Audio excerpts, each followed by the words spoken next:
The protesters assembled in numbers at the NCAA head office to hand over their petition to the executive committee, but their demands fell on deaf ears as the executive committee failed to show up. Penny Ankama, the vice president of the Namibia Cabin Crew Union, read the petition on behalf of the group, which among them accused the NCAA board of failing to adhere to the instructions of the Minister of Works and Transport, John Mutorwa.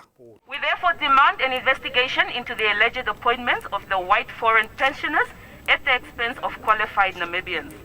In support of the statement made by the Minister of Works and Transport, Honorable John Mutorwa, we too condemn the internal memorandum circulated by the interim executive director, whose appointment is currently under dispute. In addition, we would like to state that this is a very serious concern in aviation, being that the NCAA is mandated to be the regulatory body of aviation in Namibia. So now how do you expect us to trust you to regulate when you are alleged of irregularities? Amongst the grievances raised by some of the NCAA employees, here are a few. Unfairness and inconsistency when it comes to salary grades, illegal recruitment processes, because we are very sure that we do have qualified black and white Namibians, so why should they be sidelined by appointing expatriates? In response to the statements made by the NCAA, we as Namibians also question the following. If an employee raises or questions the administration and irregularities within an organization, does that justify a suspension? If there wasn't or currently aren't any qualified Namibians for the position of executive director, what measurements are in place to groom by means of an understudy or a succession plan?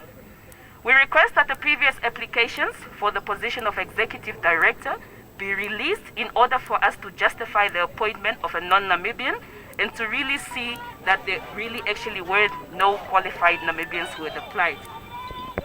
The absence of HR policies and code of conduct in a regulatory authority such as the NCAA is really concerning. Therefore, our demands are as follows. The unconditional reinstatement of the 3 suspended employees. Minister of Works and Transport, Honorable Mutorwa, to call the board of directors of the NCAA to order. The replacement of the NCAA Executive Committee with suitable duly qualified Namibian candidates.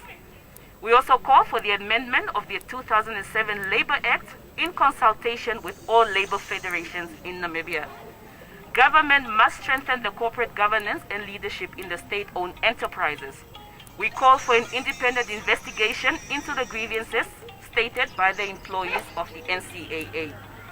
We strongly trust that the House of the Namibia Civil Aviation Authority will be cleaned up to present an organization that promotes a fair and transparent body led by individuals with integrity.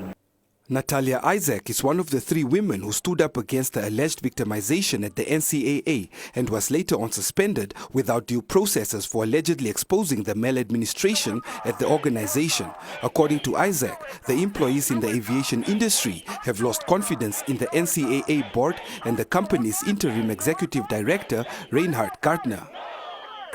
I really hope that the Ministry of Works and Transport has heard our cry. We obviously do not have any confidence whatsoever in the NCAA board, in the executive committee, in the alleged interim director. All of that confidence has been lost. Hence, we are calling for them to either resign with immediate effect or to actually be booted. We are very serious about that call, and we will persist in that call until we are victorious.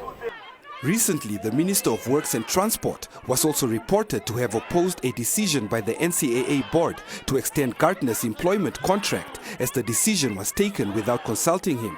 He also ordered the board of the civil aviation body to revoke the suspension of Isaac.